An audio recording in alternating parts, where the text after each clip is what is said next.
Good morning. So good to be with you this morning. I've had a couple of week break, and those of you that are part of the True North fam know when J-Dosh comes back after a 2-week break, baby, he ready to roll.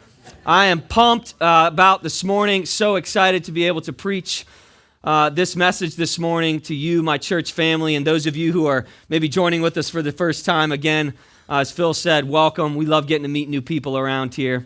You know, a couple of months ago, I started this little thing with the boys at home. At night, they get kind of, I don't know what it is about kids, but like when it's bedtime, it's like they got a shot of Red Bull or something, and they're just crazy. They're just going nuts, right? And it's because I think they don't want to go to bed, and so they get a little bit wild. And so what we started doing was I started having them go up to their rooms and spend some quiet time in their rooms drawing a Bible story. The guys love to draw. They're really into it. And so it's a kind of a fun way to like calm their spirits, calm their hearts, but also give them something kind of constructive to do, get them into the Word a little bit, right?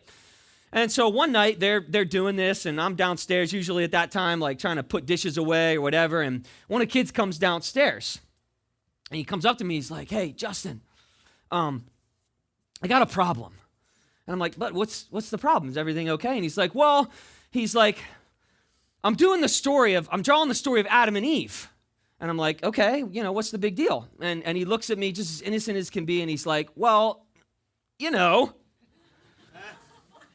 And I'm like, "But it's okay. Like it's a natural part of and all of a sudden, I kid you not, one of the other kids from complete opposite end of the house upstairs goes, "Just draw some leaves on it." Which is amazing to me because when my kids are 2 feet away from me, they never hear anything I say. But a conversation from 400 feet away, and they're all ears. They're like hawks, right? And so I had to chuckle at that, right? The innocence of a child in that moment. But it started to make me think about something. When it comes to this creation story, this book of Genesis, right? The very first book in the Bible, right? There was a part of him that was like, I don't know what to do with this, right? I think even as adults, for many of us, there's this thing inside of us when it comes to the book of Genesis, particularly in the culture that we're living in, where we look at it and we go, I'm not really sure what to do with this thing, right? And if I were to ask you today, right, go around the room and start asking some folks, what do you believe about the creation story? When you read the book of Genesis, or maybe some of the stories you've heard about the book of Genesis, what do you believe? Is it just a story to you? Is it just allegory? Right? Is it just kind of a metaphorical thing to kind of get us to sort of understand who God is, but it didn't actually happen that way? You see, the truth is, I believe we're living in a culture, right, that has really put Genesis and the creation story under attack in a lot of ways. That's the truth, right? And sadly, I think for many people, right, the first few chapters in the Bible, even for many Christians, they're not sure what to do with it because here's the problem. We're living in a world that is making science and God at odds with one another. We're living in a world where people are looking at the Bible and they're saying, how do I reconcile that whole beginning story with all of the science that's coming out about how old the world is, how the world came to be, right? And so even for many Christians, it's hard to reconcile that. It's really hard. And yet as believers, as followers of Jesus Christ, here's what I believe about Genesis, right? Genesis is so much more than an allegory. It's so much more than just this story that we find at the beginning of the Bible, right? The first few chapters of Genesis, man, they give us insight into life's biggest questions, don't they? Right? Why am I here? Like, isn't that a question that every person asks at some point in their life? What is my purpose? Right? What am I doing here on this planet? What is the meaning to all of this? Right? Genesis answers those questions. And understanding Genesis, and this is where we're going here this morning and where we're going for the next couple of weeks, understanding the Genesis story is absolutely critical to understanding who our God is. Because I think there's some people, sadly, even in Christian circles, that would say, well, does it really matter? Like, does it even really matter if it's exactly, like if the way that it's portrayed in Genesis is exactly how it actually happened? Is that really how the world came to be? I would argue absolutely it matters. It matters big time, right? In the beginning chapters of Genesis, we find things that are just so essential to the Christian faith, to Christian doctrine, right? Things like God's power, his sovereignty, sin, relationships, and most of all, and we can't miss this today, the story of redemption, ultimately pointing to the one who redeems us, Jesus Christ, right? Without this beginning, we don't fully understand the finish, the finality of it, of what Christ has done for us and what he will ultimately do in the future. We spent some time last summer looking at Revelation, where we looked at the end of the story. But I think the beginning of this story is just as important, because if we don't understand that, I don't think we can really understand the end. And sadly, this is one of the reasons we're doing this series, and one of the reasons I've felt really convicted about this over the last 6 months or so. I've been planning this one for a while. Sadly, I believe there are so many people. This might be the number one reason why people in our world today, people in our culture today, do not believe in God. Because they cannot reconcile what's going on scientifically in our world and our culture with the God of the Bible, right? And what I believe, the truth is, we've been lied to, right? The world has been lied to. And what I really believe is there's a satanic agenda at work to try to get our culture and our world to stop believing that God created the world, right? Right? I think maybe, I'll go as far as to say this, it might be the single greatest lie that Satan has ever produced in our world. That's a bold statement. But think about this with me for a second. If he can get people to believe that God did not create the world, if he can get people to believe that Genesis story, right, to doubt that, if he can get them to believe that, then the whole rest of the Bible might not be true. Or if he can get them to believe that, he can get them to believe there's no God at all. And if he can get them to believe that, man, he's got them right where he wants them. Right? And so the prevailing mindset, we know this in our culture, is what? If you believe in the Genesis account, right, you're irrational and you're uneducated. Come on, let's just call it what it is. If you believe this hocus pocus, this story that we find in Genesis, you can't possibly be a rational person. You can't possibly be an educated person. I want to change that. I want to change that perception amongst this church family right here, but everywhere. Right? I believe that the case for a creator is actually the most rational thing that there possibly could be when it comes to how all of this came to be.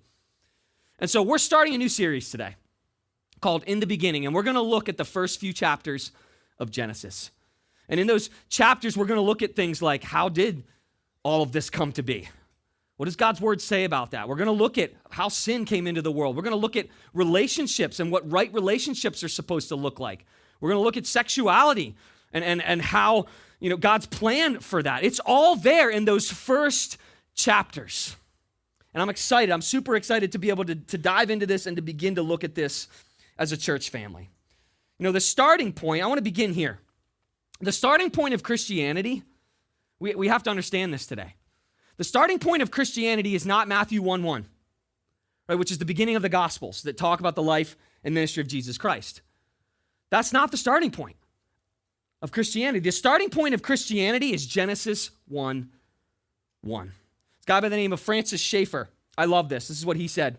He said, if I only had 1 hour to spend with an unbeliever, I'd spend the first 55 minutes explaining creation and the last 5 minutes explaining the gospel. It is unbelievably important for us as believers to understand this, to know how to articulate this, right? There's a word called apologetics. It's important for us as Christians to be able to talk to people who do not believe this and to help them see that maybe there is some truth to this whole God thing, to what God's word says in Genesis. And so this week, what I want to do is I really just want to lay a foundation. This is going to be very foundational this week. I want to lay a foundation and get us to maybe just open our minds. Maybe there's somebody in the room today who you've had trouble reconciling. This has been a struggle for you, right? To just open our minds and to begin to think critically about this topic. And I believe when we're done with this series, man, you're going to be armed with some tools that you're going to be able to use as you navigate this life and navigate this world. But I also believe this, and I so believe every time we open God's word, he wants to challenge us. He wants to transform our heart. He wants to encourage us today. And I got to tell you, as I've been studying this out over the last few weeks and months, I've been so encouraged by reading Genesis and really getting a deeper understanding of this whole creation thing and what God did in the very beginning. And so today, here's what I want to do. I want to start with some basic logic, okay? I want to start by looking at this logically, looking at this rationally, right? Because a lot of times I think what happens is right, we think science and faith are at odds, right? The truth is this, faith is not blind. My faith in God is not blind. It's backed up by rationality, by intelligence, by logic. And so I want to look at some things today, specifically kind of around this idea of creation and evolution, right? 4 basic premises, if you will. Number 1 is this. It takes far more faith to believe something came from nothing than it does to believe that something created it. Let me say that again. It takes far more faith to believe that something came from nothing than it does to believe that something created it. Let me give you an example. If we were to go downtown to Pittsburgh today and just pretend that you've never seen the city skyline in Pittsburgh ever in your life. Now you walk down there and you see the skyscrapers, you see the architecture, you see murals on on the walls, right? If you were to walk down there today and you were to see all of that, what would your first instinct be? Would your first instinct be to go, this probably all just came into existence without any creation? Or would your first instinct be, somebody made these buildings, somebody painted these murals, somebody with a creative mind came up with this, right? I think every one of us would agree that what would we say? Yeah, somebody made this. This didn't just appear, right? It's too ordered, right? There's an order to this thing that I'm seeing right here. It's clear that somebody with an intelligent mind made these things, right? Nobody with a rational mind would think that. And yet here's what a lot of evolutionists, a lot of these scientists in academia would have you believe, that the earth is different than that. Somehow, in the incredible complexity that is our universe, it all just happened. Again, to me, that's not rational. That's crazy to believe that, right? We are looking at creation. We are looking at everything around us, right? And we can see there's intelligent design here. Somebody created all of this, right? And I do believe this. It takes more faith to believe that it all just came from nothing than it does to believe that somebody, something, someone made all of this. That's number 1. Number 2, we have to recognize that evolution is a theory. It is called the theory of evolution. It is not called the fact of evolution. And I think that is unbelievably important, because here's why. There's nothing wrong with having theories. Theories are good. Theories lead to definitive answers. But when you start making theories facts, that's a problem. And here's what's happened in our world. We have, even though every scientist on the planet would say this is the theory of evolution, there's no way to know it for sure. What has happened? It's being taught as fact. And if you go against that, you are called out. You can be, if you're in the academic world and you believe that and you say you're a scientist and no, this is just a theory, and you can be just lambasted by the academic community. But the reality is, the truth is this. Everybody has to admit this. It is a theory, right? It is a theory. And if I'm Satan, let's talk about him again for a second. He's on to something here, isn't he? Right, we talked about this already a little bit. If he can discredit creation, he can discredit the power of God and possibly his existence altogether. It's not a coincidence. It's not by accident that this is the primary thing that is being taught in our schools. Think about this with me for a second. If you can indoctrinate these young children to believe this thing, it does cause attention. Like, we have to admit that. It causes attention with the God of the Bible. It's no wonder Satan is doing this, that he has put this into practice in our world. And it's happening in other areas, right? He's using this same thing, this same tactic with other agendas in our world that are also now being taught in our schools. Right? If you can get them while they're young, that's why kids ministry, let me just talk about that for a second, is so unbelievably important. These children that are coming through our kids ministry here at True North Church, man, they need to hear the truth.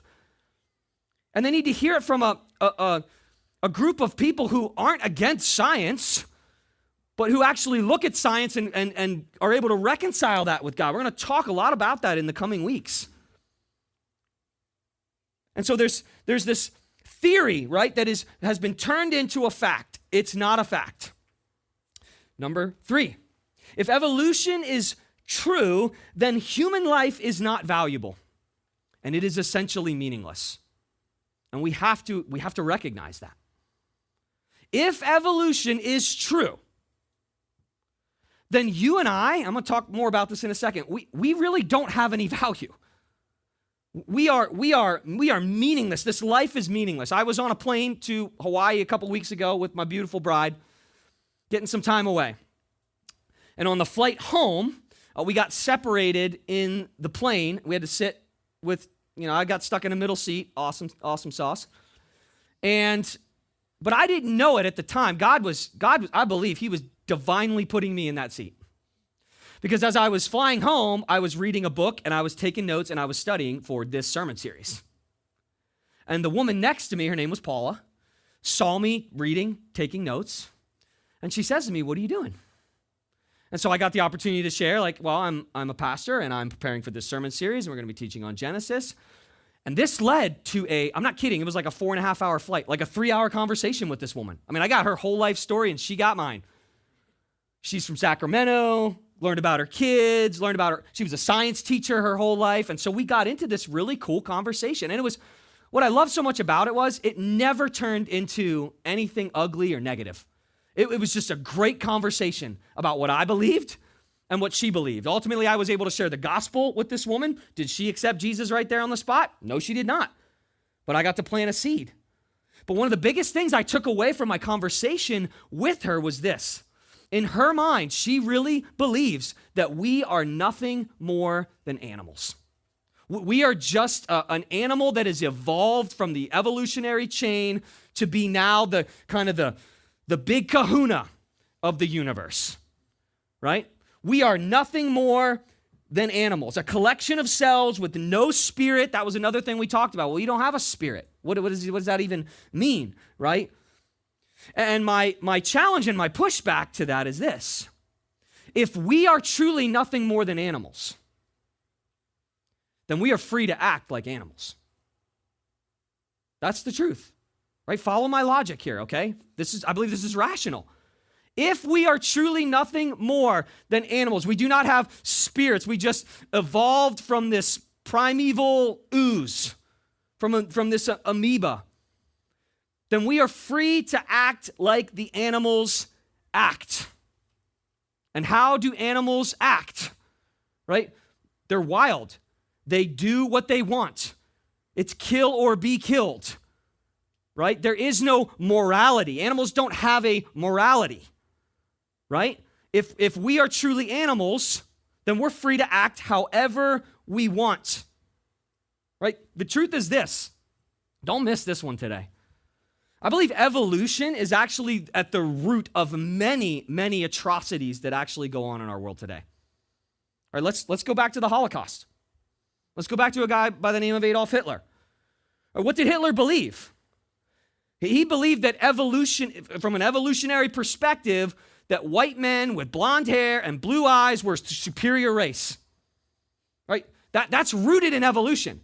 Right? He believed in survival of the fittest. So we're just going to take out all of the people who aren't really superior, right? Because that's okay. It's totally fine. It's totally moral to do that, right? Because it's survival of the fittest. Because we're just animals. We're just getting rid of the weak ones. Right? That's rooted. That kind of thinking is rooted in evolutionary thinking. Right? If humanity is just a freak accident and we have no soul, killing a human being is no different than killing a chicken. Right? It's no different than killing a chicken. There are people actually on this planet who actually believe that chickens are on the same playing field as a human being. Guys, listen. We eat chickens, and they are delicious, especially if they are deep fried and put between two rolls with pickles and Chick-fil-A sauce on it. All right, we are not on the same playing field. Anybody with a rational mind can see that. Right? Human beings are different from animals. There's something different about us. You know what it is? It is the spirit that God put inside of us. There's something different about human beings. And if it's all just evolution and we're just, come from the ooze again, if you will, then we can do whatever we want. We're free to do whatever we want, right? And yet, here's what I know. I know that even those who would be the biggest, loudest proponents of evolution would say, it's not okay to kill another person, right? Well, that actually contradicts their whole theory. It does, whether they want to admit it or not. It contradicts it, because if I'm just an animal, then I can do what I want. And yet we all know there's a moral code. Whether they understand where it came from or not, we know there's a moral code. We know that there are things that are wrong, that we should not do, that are detrimental and hurtful to other people. And we shouldn't do those things. All right? And so that's number 3, right? If evolution is true, then human life is not valuable at all, and we can do what we want. Number 4, finally. The evolutionist says matter. We're going to get real scientific here for a second. I want to just throw this disclaimer out there, okay? I'm not a scientist in any way, shape, or form.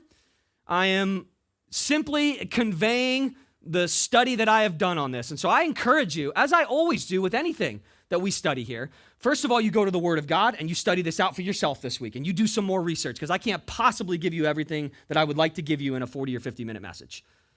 But there's also plenty of scientific research on some of these things. You can go and you can look at this stuff from a Christian perspective, okay? So the evolutionist says matter plus time plus chance is the catalyst or force that makes life possible. Matter plus time plus chance. These are the 3 forces that have combined to just make life happen.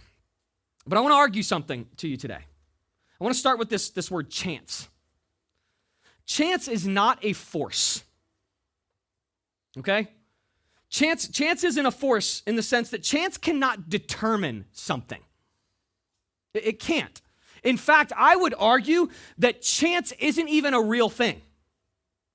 For instance, if you took a coin right now, or if I took a coin right now and I flipped it, right? Everybody would say there's a 50-50 what? Chance, right? It's either going to be heads or it's going to be tails. And the vast majority of the world would say, well, it's just totally random, right? And if you did it 100 times, it'd be somewhere around 50-50. It might be 40-60 sometimes. It might be 40-60 the other way sometimes, right? But think about this with me for a second. Is it really chance?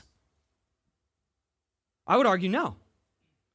If I take that coin and I flip it at the perfect speed, if I did it enough times, I would be able to flip that coin at such a speed that I could probably get a pretty good estimate of where it's going to land. What about wind?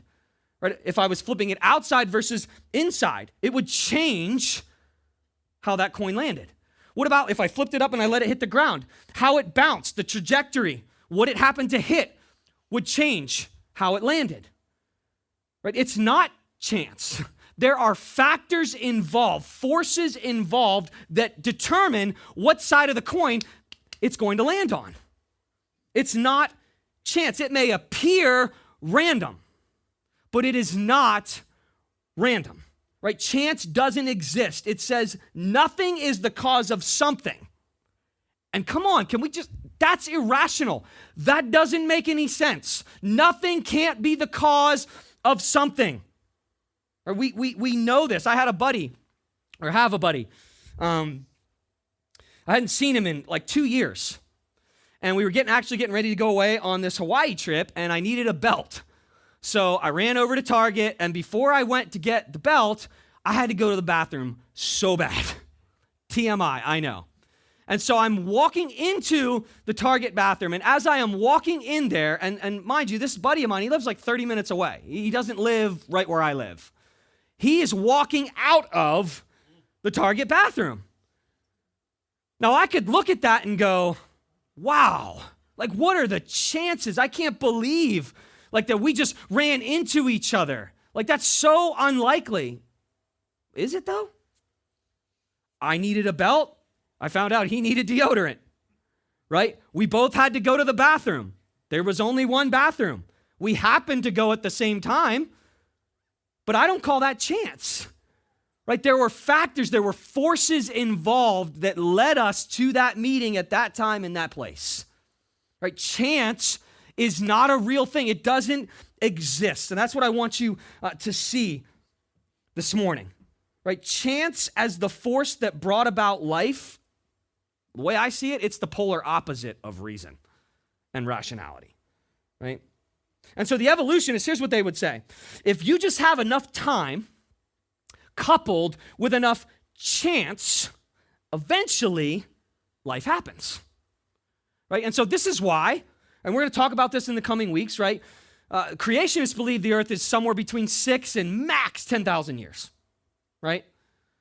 This is why evolutionists, there was a guy about 100 years ago, Liddell was his last name, who was actually kind of a forefather to evolution.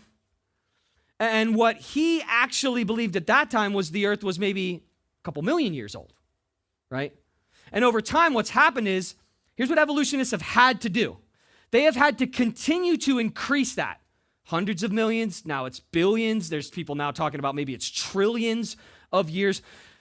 They've had to increase that time in order to actually rationalize how long it would take for some of these things to actually happen. Right? Chance plus time. If there's just enough time, then eventually it will miraculously happen. But let's give you another example, okay? I want you to imagine you have a grandfather clock. And that grandfather clock has been taken apart. Every single piece has been taken apart. I don't know how many pieces a grandfather clock has, but it's probably thousands when you get down to it. And I want you to imagine you took those pieces of that grandfather clock and you just started tossing them up in the air and hoping that when they come back down, they're going to form a perfect grandfather clock that works, tells time perfectly, it's right on time. And you're going to throw them up again, and they're going to come down. And you're going to throw them up again, and you're just going to keep doing that until that clock is a working grandfather clock. I don't care how much time you have. I don't care if you have infinity amount of time. It's never going to be a working clock. It's not. You can throw them up for all eternity. They're going to come back down in a pile. It doesn't matter how much time you have. Right? The number of random factors involved in the evolution from an amoeba to a tapeworm is infinitely more improbable than that. That's the truth today. And so I'm trying to create this argument here, right? That it's not irrational to believe that someone created all of this at all. I believe it's irrational to think that someone didn't, that it all just randomly happened. There's a scientist by the last name of Spencer, and he came up with this thing that is now known as Spencer's worldview. What Spencer's worldview is it's really a scientific practice that says there are 5 things that comprise everything that is susceptible to scientific examination.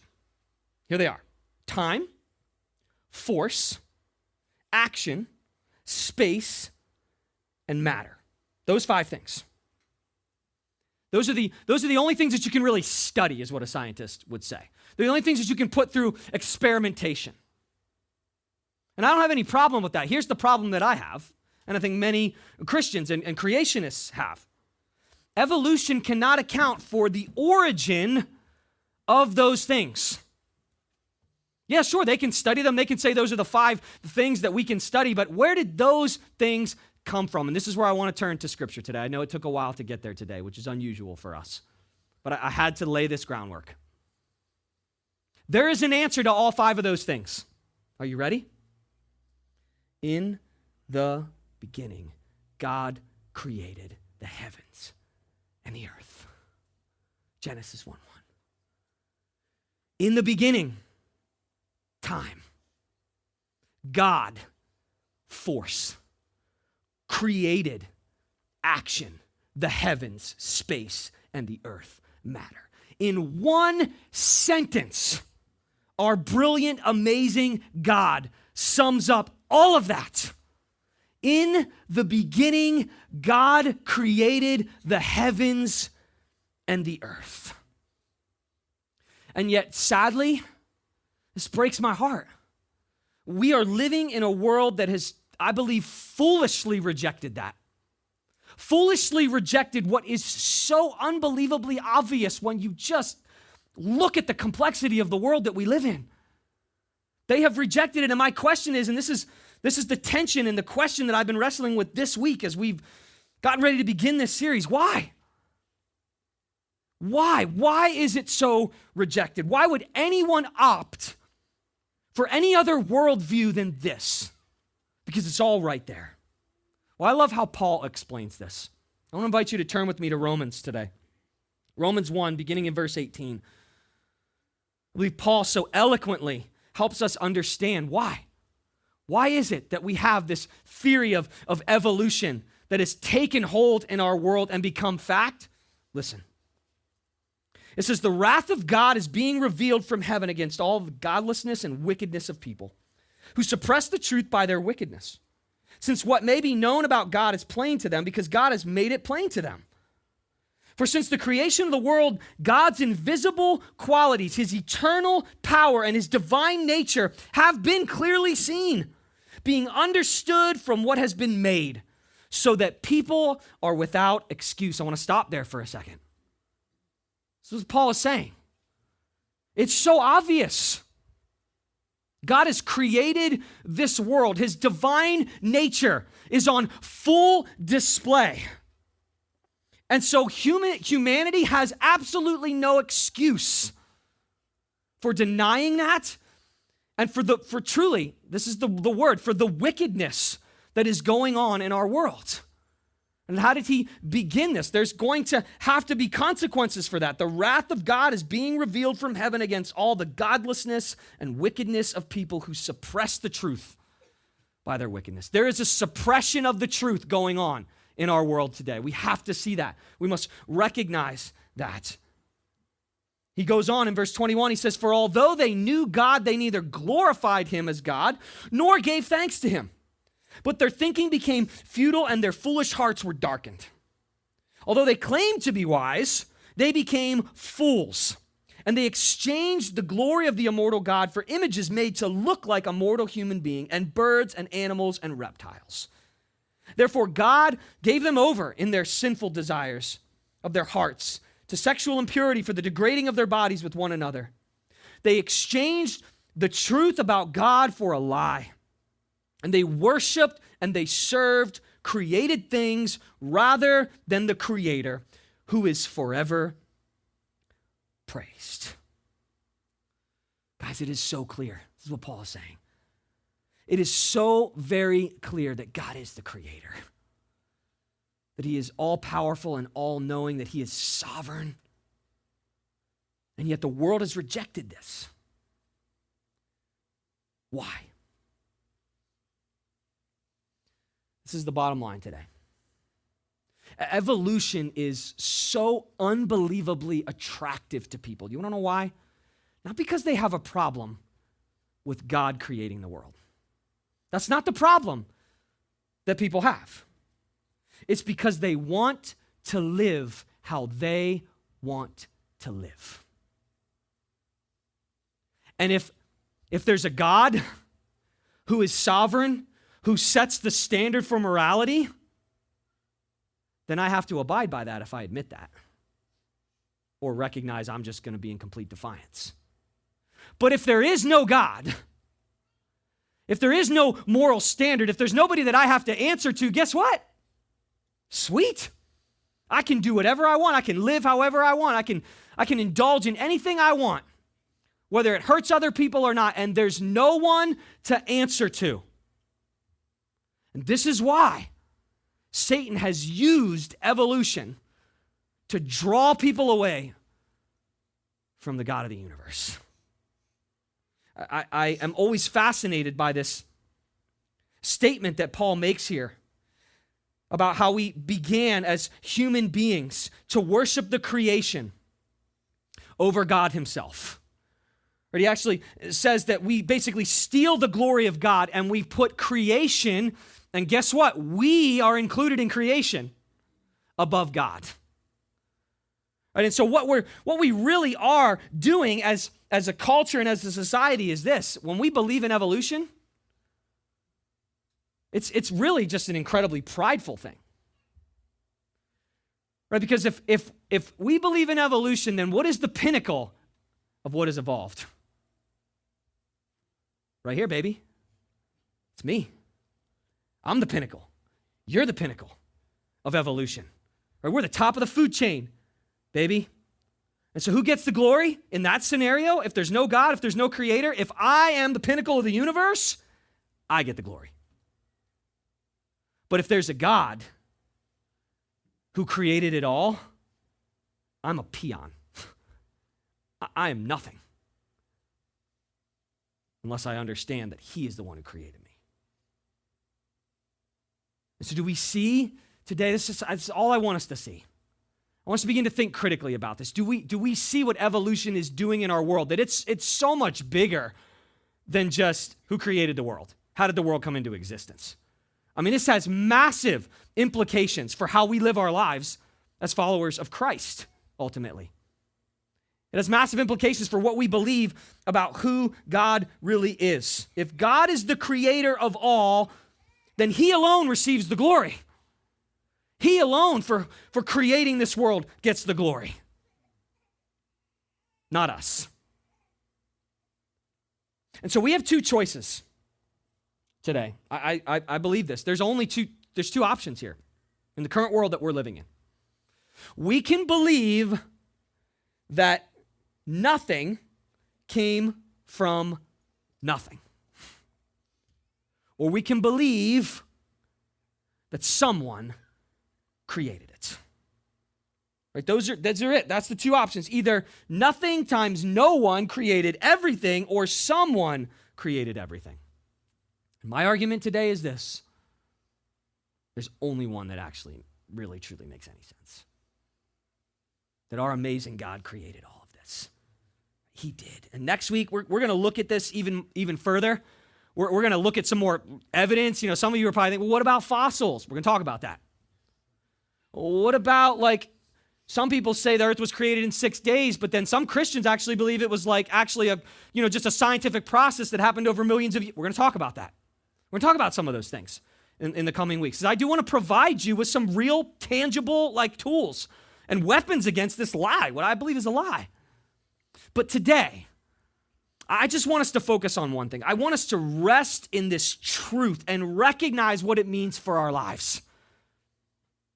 In the beginning, God created. In the beginning, God created. Do we understand what that really means for us? Number one, I want us to take great comfort in this. In the beginning, God created. Here's what it reminds us. His love for us is so unbelievably great. I want you to think about this for a second. I do believe we are his most prized creation. But he created us. We didn't just happen. We are his most prized creation. He loves us so very deeply. He created this world. He spoke it into existence so that we could enjoy it. He gave us these bodies to enjoy. He gave us the habitat that we live in to enjoy. And yes, again, we're going to talk more about this in the coming weeks. We screwed it up. We messed it up. We messed up creation because of our sin. But the ultimate intent was God created this place to be good, so very good. And he gave us something that he didn't give anybody else. This ability to think, to have a spirit, to have true relationships, to connect with him. He loves us so very deeply. In the beginning, God created is a huge reminder of that. We should be reminding ourselves of that every single day. Right? We are highly, highly valued above everything else in creation. And this is where I'm at. If God is nothing, then I'm nothing.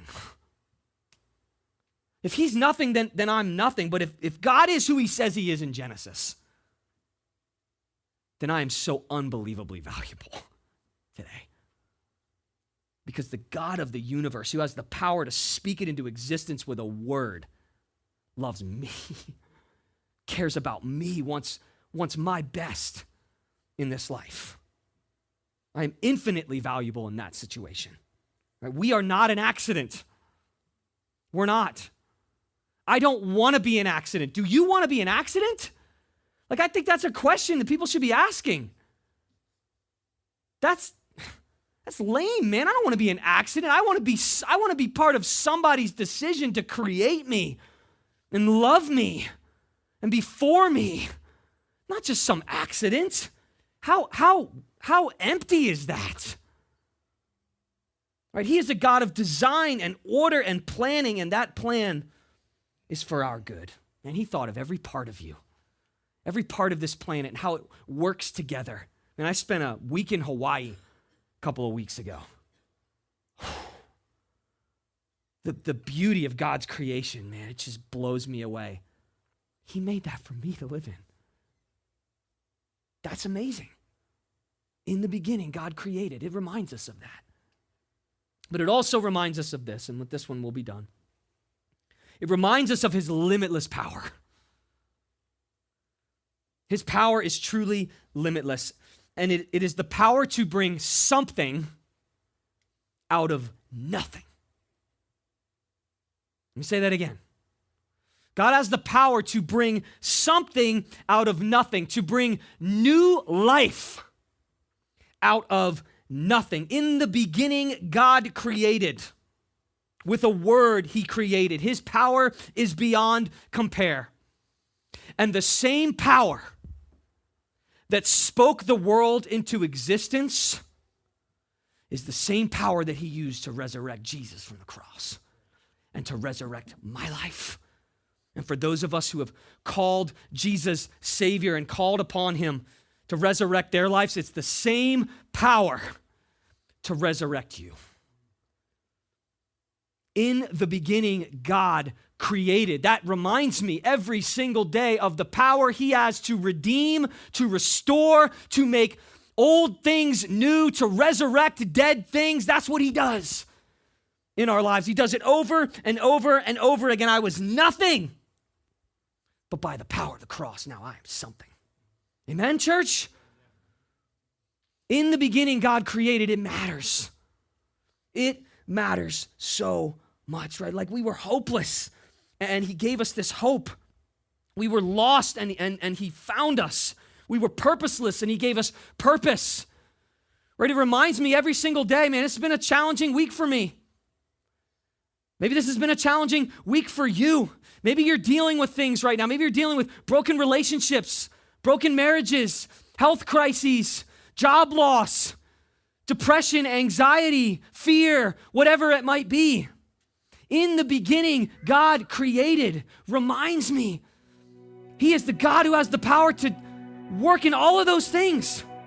Man, if he could speak the world into existence with a word, what can he do in my life? How can he change and transform the broken things that are going on in your life? How can he resurrect the things in your life that need resurrected? He can. And this is a reminder of that. today, I do believe he wants to restore your life.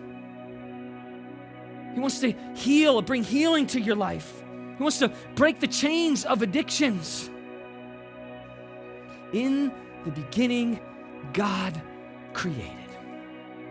Changes everything. It changes everything. And ultimately what it does is it points us to the gospel of Jesus Christ, who does have the power to resurrect us, to bring new life out of things that are dead or dying. And so as we close today, this is my challenge. I don't know where you're at. Many Christians in the room today, probably, and this is just great affirmation of what you already know. But maybe there's some folks sitting here in the room today. Maybe there's some folks who are watching online or listening online. And for you, you've had trouble reconciling this whole thing. Would you just begin to open your mind to this God who loves you so very much, who created this world for you to live in, who has the power to bring hope to any hopeless situation. And if you want to engage in relationship with him, it's as simple as this. Jesus Christ was sent into this world to go to the cross, to pay the penalty for our sin, to make it so we could have a relationship with him. Ryan talked about the veil being brought down so that we can enter into his presence at any time. And he will redeem you, and he will restore you, and he will bring you back to life in a way that you've never been alive before. And all it takes is to simply say, God, I'm a sinner. I need you. I want you in my life. And God, from this point forward, I follow you. And I give you my life. Do the work in me that only you can do.